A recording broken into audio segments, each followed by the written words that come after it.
Hey everyone, and we are back with factoring in the sum and difference of two cubes, and later in this video we will be also looking at factoring by grouping. So first of all, let's define what is a perfect cube. Well, a perfect cube is a number whose cube root is an integer. And remember, integers can be -3, -2, -1, 0, 1, 2, so on, in either direction. Okay, so notice that we can have a cube root of a cube root can be negative or positive or 0. So a perfect cube would be a number whose cube root is an integer.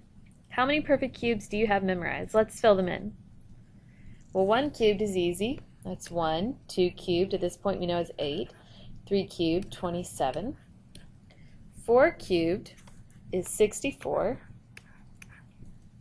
And then do you know the rest of these? We've got 125. 6 cubed is 216. Then I'll let you get the rest of those. If you can't figure them out, you can always type them in the calculator. Okay, is 8x cubed a perfect cube?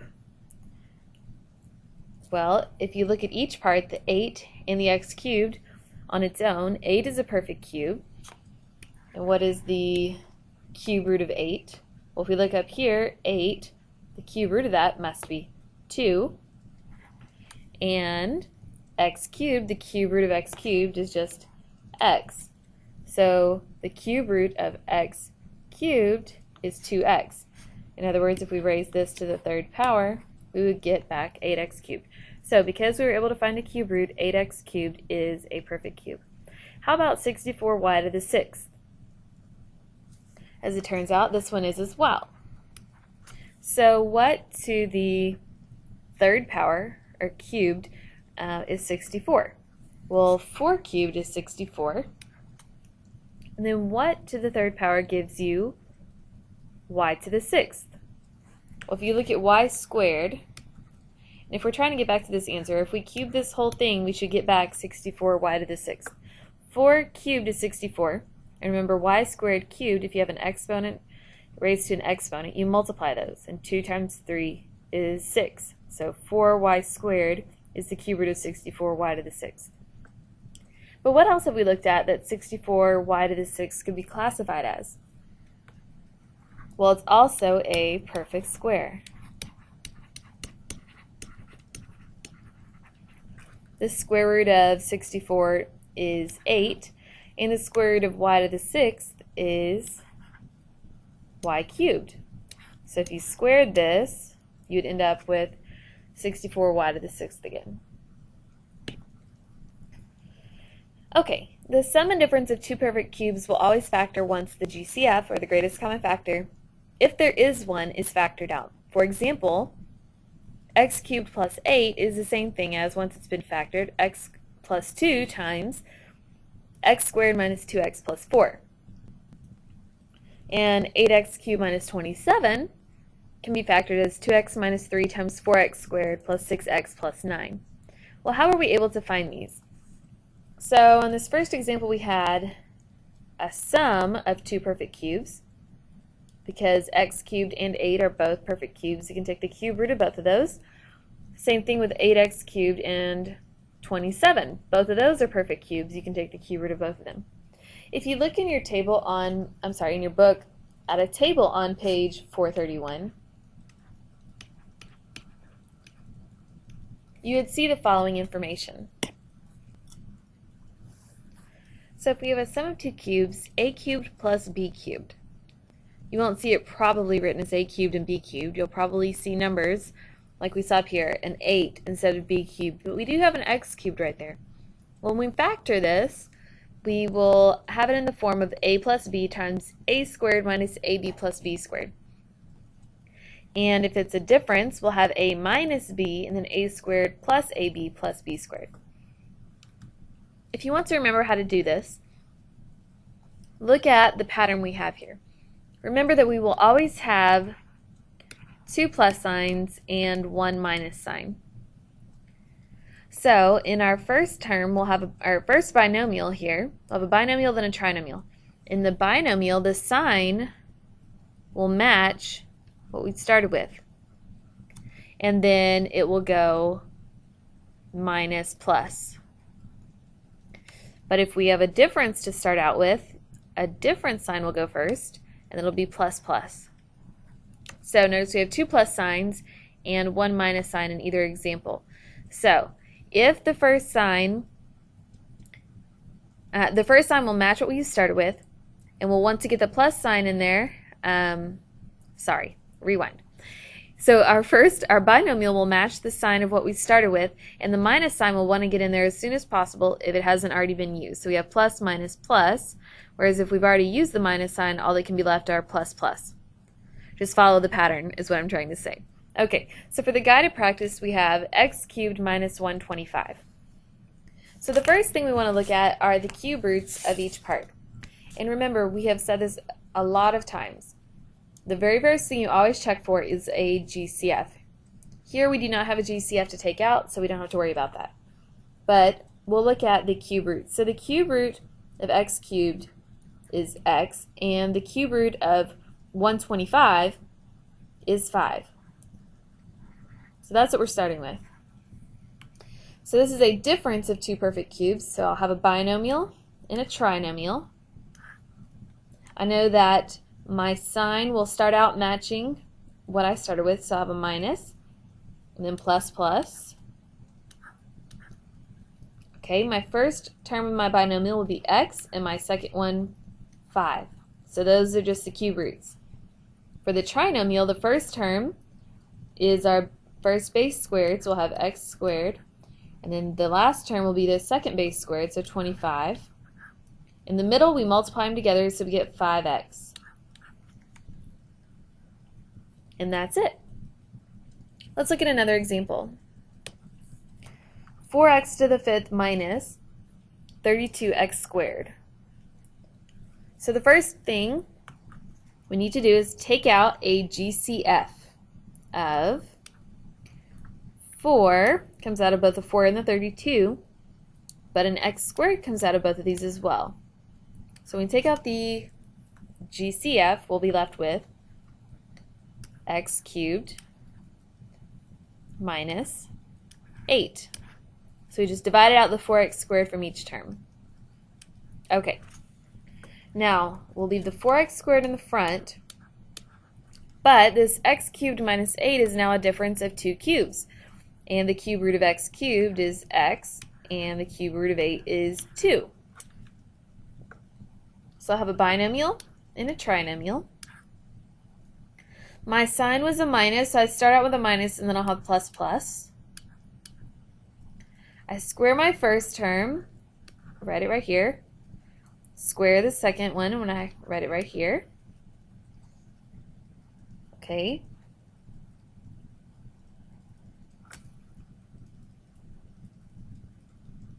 Oh, teacher made a mistake. Sad teacher. Okay, let's do that again right here. Okay.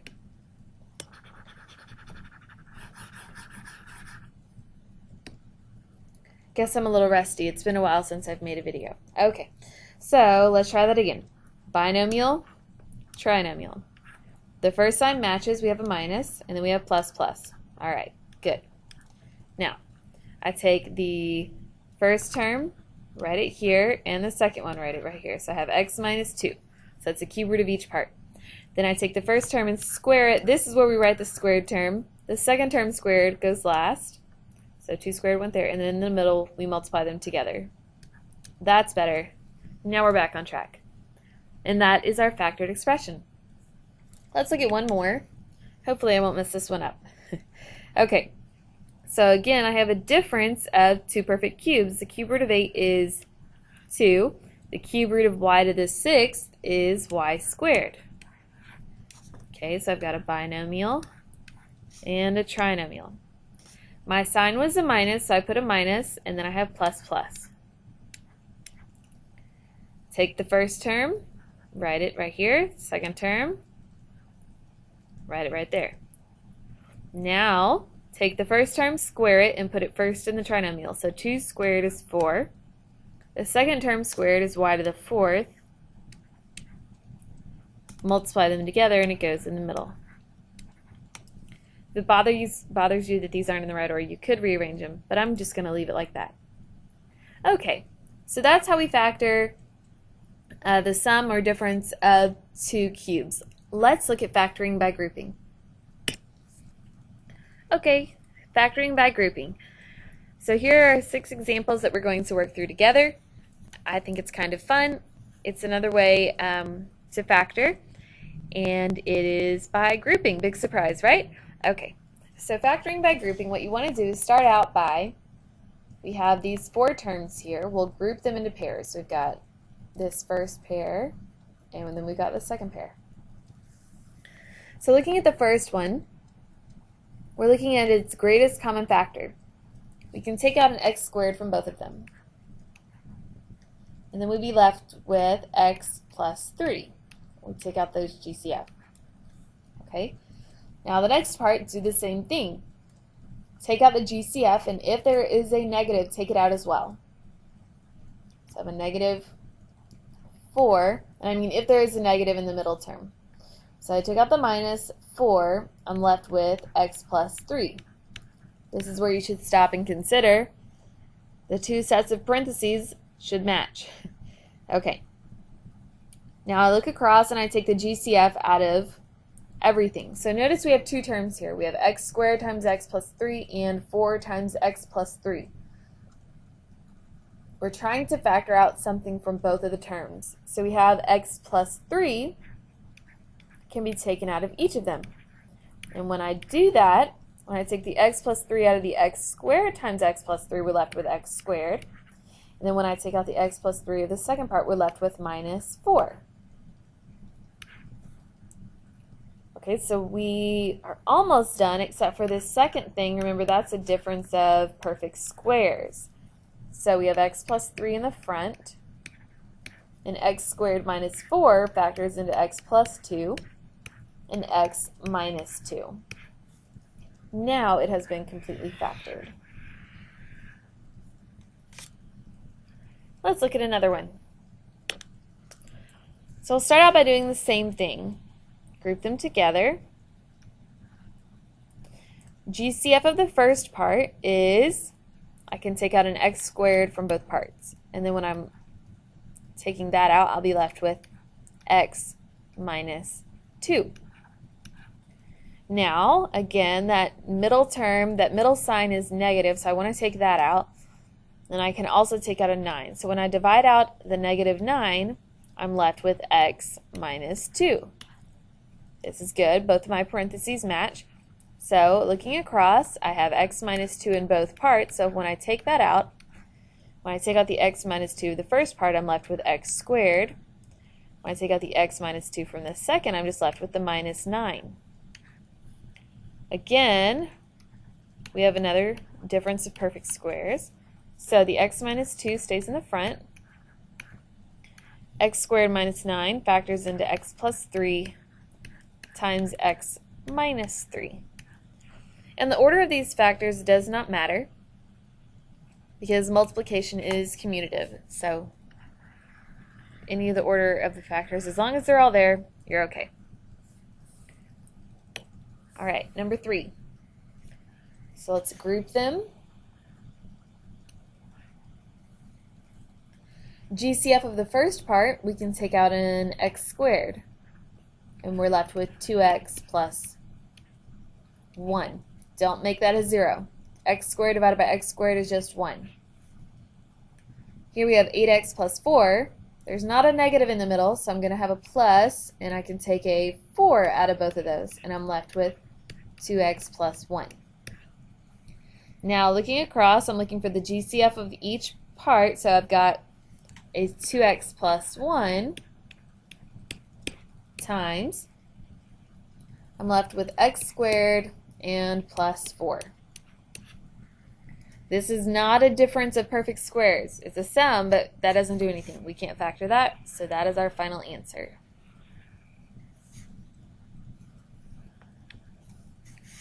All right, number 4.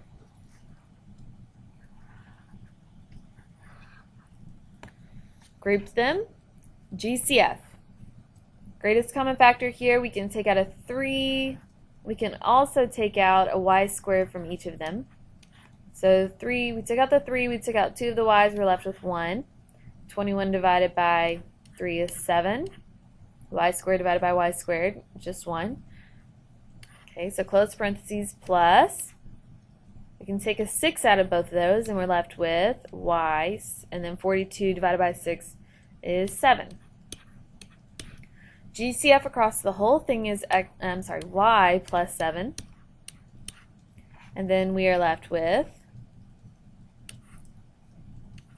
3y squared plus 6. Now, there is something a little different about this right here. Notice that the second term has a GCF. I wanted you to see that this could be tempting to stop right here, but really what should have happened was, what is the very first thing we always check for? It's a GCF. So what we need to do is go back, because if you look at our original line, every single thing was divisible by 3. So let's take out the GCF to begin with, because otherwise that would have been incorrect and you would have been left with a mistake. So we have a 3, and so then we'll have y cubed plus 7y squared plus 2y plus 14. Okay, so we'll leave the 3 in the front. Now let's do the factoring by grouping. And hopefully our answer at the end does not have a GCF in it anymore. So we have a 3, and then open, I'll use a bracket here since we'll be using a couple sets of parentheses. So we have y cubed plus 7y squared. The greatest common factor there is y squared. When we take out the y squared, we're left with a y plus 7. The second part, the greatest common factor is 2. So when we take out a 2 from both parts, we're left with a y plus 7. Okay, so for now, let's leave that 3 still in the front. When I take out the GCF of the two parts here, I've got a y plus 7 in both of them, so I'll put the y plus 7. And then we have a y squared plus 2. So looking at what we have here, neither of these can be factored anymore. Final answer, 3 times y plus 7 times y squared plus 2. And that looks a lot better. We've taken out the GCF. We're good. Okay, number 5.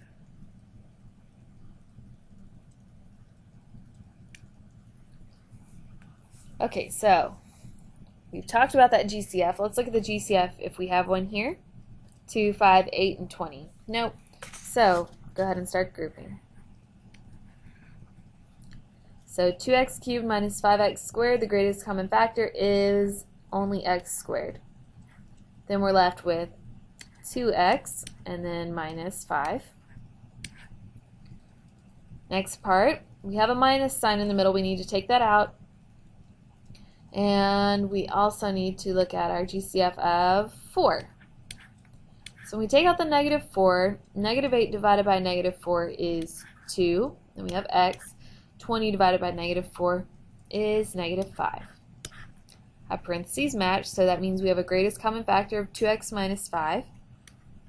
So we'll have 2x minus 5 times x squared minus 4. Notice we have a difference of 2 perfect squares, so we have 2x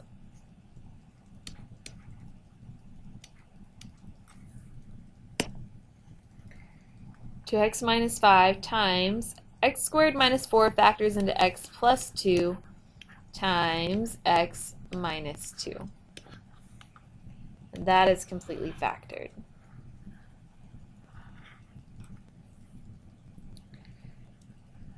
And one more. Check for GCF first. So on number 6, our GCF, we don't have one that can be taken out to begin with, so we'll start off by grouping. So x cubed minus 2x squared, we can factor out an x squared, and we're left with x minus 2. On the next part, Okay, so we have x minus 2. There's not a greatest common factor looking at it, but if there's nothing else you can take out, you can take out a positive 1. Dividing by a positive 1 doesn't change anything. So I'm going to write it there so I don't forget about it, and then write x minus 2. So notice, this isn't any different. If I distributed that 1, I would still have plus x minus 2 like it was up here. But I'm writing the plus 1 so I don't forget that when I take my GCF out of x minus 2, I won't forget that I've got really x squared plus 1. If you don't write the plus 1, your answer is not the same. So don't forget about it. Okay, so I've got an x squared plus 1. That's not a difference of perfect squares. Everything has been factored completely. That is my final answer. Okay, let me know if you have any questions in class, and I will be happy to help you out. And until then, best of luck understanding this and studying, and I will see you later. Bye.